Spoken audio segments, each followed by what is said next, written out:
What is the chance of having an unaffected baby when both the parents have achondroplasia? Achondroplasia is what kind of inheritance? Autosomal dominant. Obviously, the autosomal dominant inheritance pattern, if you put the pedigree, father affected, mother affected. And if autosomal dominant, somebody is affected, means he is generally heterozygous or homozygous? He is definitely, most of the times, is heterozygous in autosomal dominant. Autosomal recessive means somebody got affected and showing disease, means he is generally homozygous. So if you put a heterozygous father, heterozygous mother, and then put a Punnett chart, then you will get 25% chances will be there that you will have unaffected baby.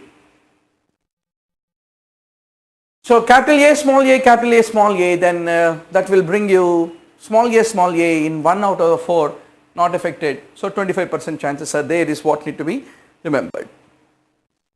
Now look at this inheritance pattern and then conclude what is your inference. First of all, you see whether the disease is shown in all the generations or not. It is there in the generation 1, generation 3, but there is no disease in the generation 2. That means there is a skipped recessive. Then once more see whether there is any bias. You can see that the affected individuals are always the boys, not girls. So there is no equal opportunity, that means it is sex linked. So you will conclude that it is a sex linked recessive type is what need to be remembered. Only two things, skipping of generation is there or not, boys and girls are equally affected or not. Finish. You are sure about autosomal dominant or autosomal or sex linked recessive or dominant. So you can notice that there are no male carriers here in the pedigree, and female carrier in the generation 2 gave the trait to 50% of her male offspring, and the affected male in the generation 1 had 100% of his daughters who are carriers. So all these are in pro for sex linked recessive trait. Now kinky hair disease is such a common disorder, All India 2004 question. Mrs. A is hesitant about having children because her 2 sisters had sons who had died of it. Her mother's brother also died of the same condition. Then what is the most likelihood of this? So getting a disease through mother's relatives is an example of X-linked recessive trait is what need to be basically remembered. What is a common reason for all battles in the homes? Because father accuses the mother about her brothers and her incapability of the father-in-law. So there begins all the great wars would start in the Indian homes, right? So unless it is a X-linked recessive pattern of inability, there is no point in accusing the mother's relatives, right? So females are affected, are acting as carriers, and the disease is likely to be transmitted to the X chromosome in the mother. And because the mother is a carrier, because if it were to be a dominant condition, the mother would manifest the disease, but here she is only a carrier, suggesting that it is a X-linked recessive is what you need to basically understand. Now,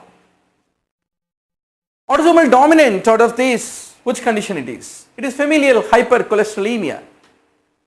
It is a receptor level problem, and that is autosomal dominant in nature because it is structural protein receptor. And if you take the pedigree, how do you say that it is autosomal? First of all, how do you say it is dominant? All generations are showing disease. How do you say it is autosomal? There is an equal chance between males and females. So it is autosomal dominant in nature is what you will conclude. Now which is an autosomal dominant among them? It is the Huntington's chorea which is autosomal dominant. An albino girl gets married to a normal boy, then what is the chance of their affected child, and what is the chance of having carriers?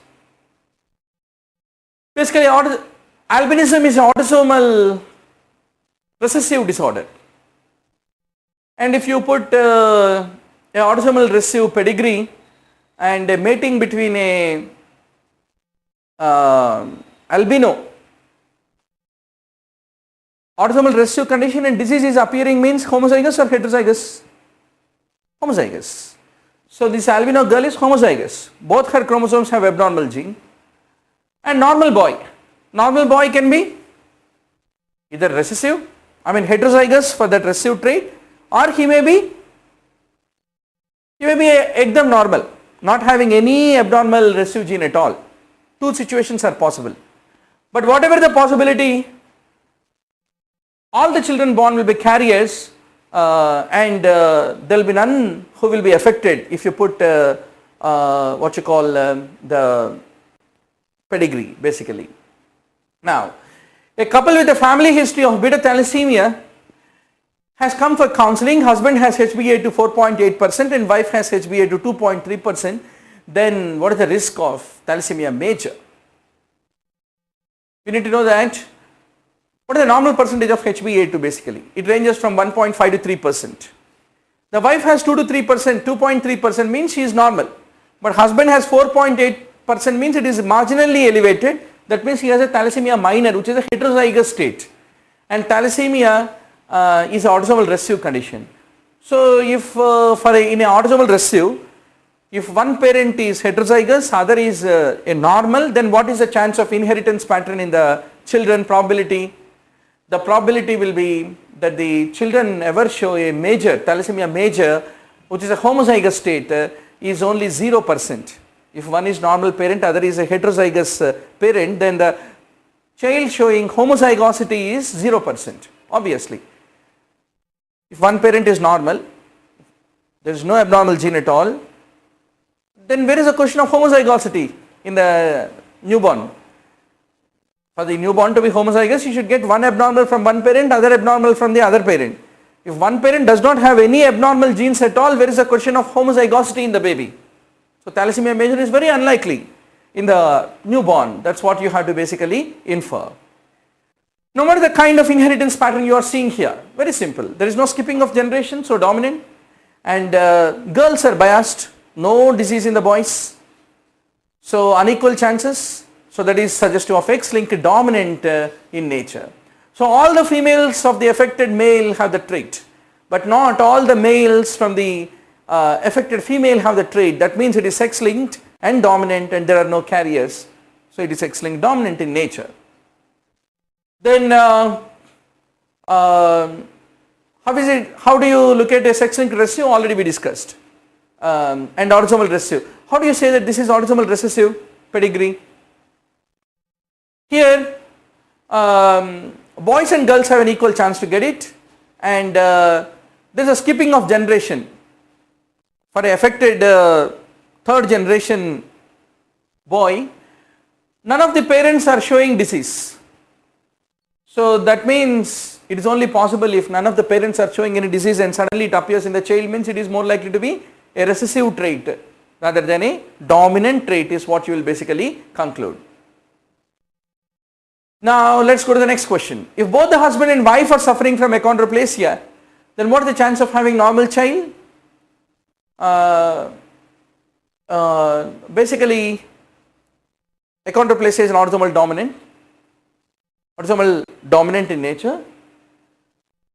Both husband and wife are suffering, then both of them are heterozygotes, both the parents are heterozygotes, then they can transmit their normal allele to the child any given point of time. So the chance of having a normal child, you have to put that Punnett square and then evaluate the autosomal dominant pedigree. Now for a familial retinoblastoma, it is autosomal dominant type of inheritance is what you need to basically understand. So we had been since long discussing about genetics, inheritance patterns. They are very simple. If you take a pen, put a Punnett square and put a pedigree, automatically you can know what percentages, how it basically become that particular percentage. There is nothing big deal about it.